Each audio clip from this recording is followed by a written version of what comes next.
today's video guys, magluluto tayo ng paksiw na isda. Ang isda na gagamitin natin guys, yung ulo ng salmon at saka pampano. Yan po yung fish natin. Yan. Nalinis ko na po yan guys. Nakakaiba ngayon ang paksiw ko guys. Paksiw sa bignay. So ito yung bignay natin guys, fresh na bignay. Hindi na tayo kailangan gumamit ng suka. Ito na po yung pangpaasim natin, yung bignay. So, ayusin ko lang dito sa aking kaldero, guys. Yan po yung bignay. Maasim na po yan, guys. Yan po yung ginagawa nating pangpaasim. So, no need to add vinegar. So, ito na yung pinakaano natin. Suka.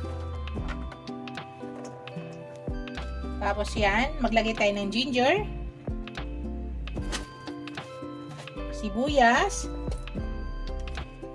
bawang, ginger ulit. Tapos ilagay na natin yung fish natin.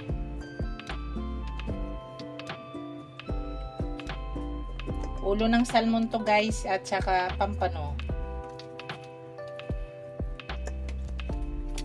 Ito kasi yung masarap paksiwin.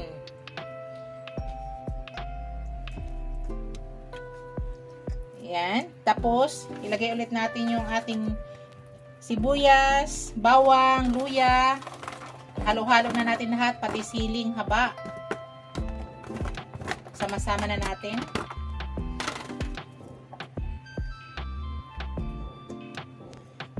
Yan. Tapos, ilagay natin yung bignay ulit. Para mayroon siya sa ibabaw.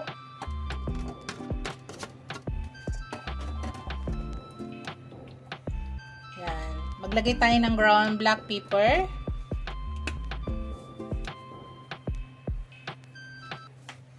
Dito guys, maglagay ako ng pangpalasa. Maglagay tayo ng pangpalasa. Tapos maglagay ako ng salt.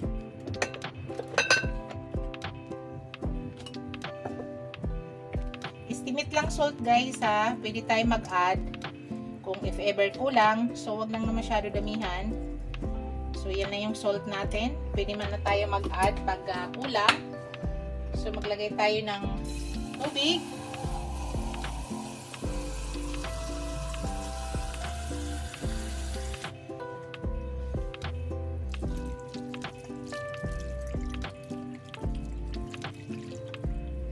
Dagdagan ko kaunti.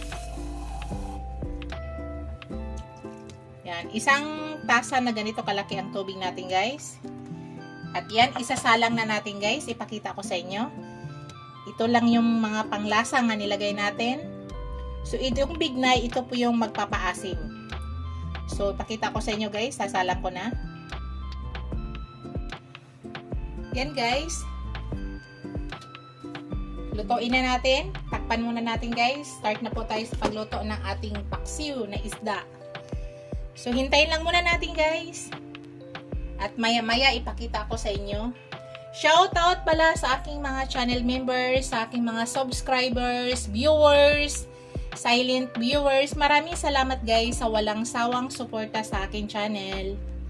Maraming salamat guys. So, wait lang muna natin yan guys. Check natin guys.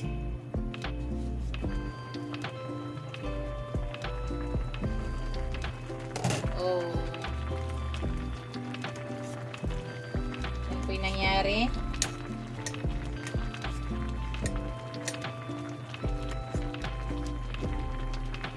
So, i-adjust lang natin yung apoy guys. Huwag lang natin palakasan. Hindi naman mahinang-mahina. So, yan na po yung nangyari sa ating paksiw. Takpan ulit natin at hihintayin natin. Bango guys. So takpan ulit natin. Hintayin natin. Pakita ko sa inyo mamaya. Tingnan ulit natin guys. At sa ngayon, ititikman ko na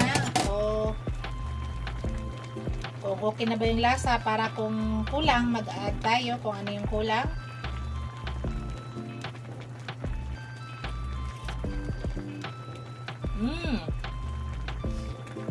So, ako guys, ay natabangan ako. Mag-add tayo ng konting asin.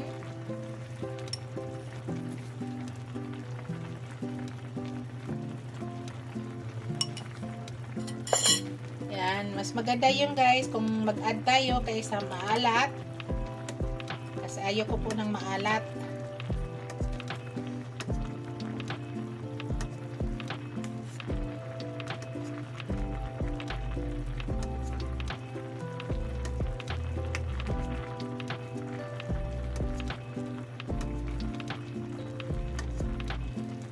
Nakita niyo yung sauce guys.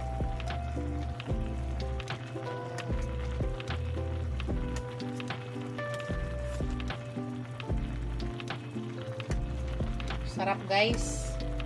So tikpan ulit natin. Tunaw na naman siguro tong ano, yung asin.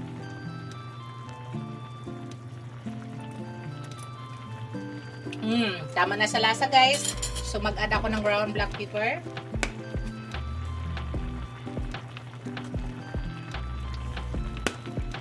Kaya dito pwede tayo mag-add bago maluto talaga. Kaysa mabigla yung ating ano, paksiw, umalat, dito pwede tayo mag-add.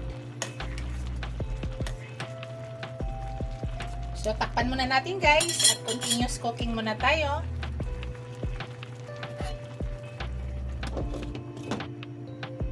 So ipakita ako mamaya sa inyo guys. Hello guys, tingnan natin guys.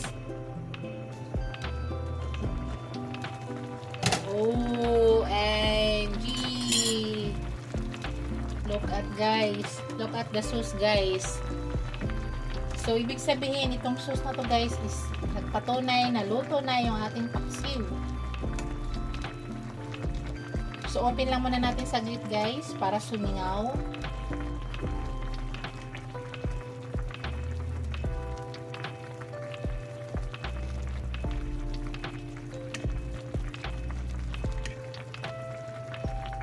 Tikman ko nga siya ulit kung tama na.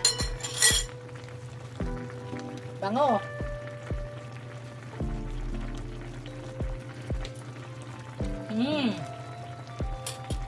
Perfect guys. Ang sarap ng pagkaasim niya. Natural ang asim.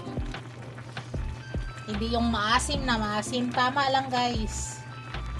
Nalalasahan ko yung bignay.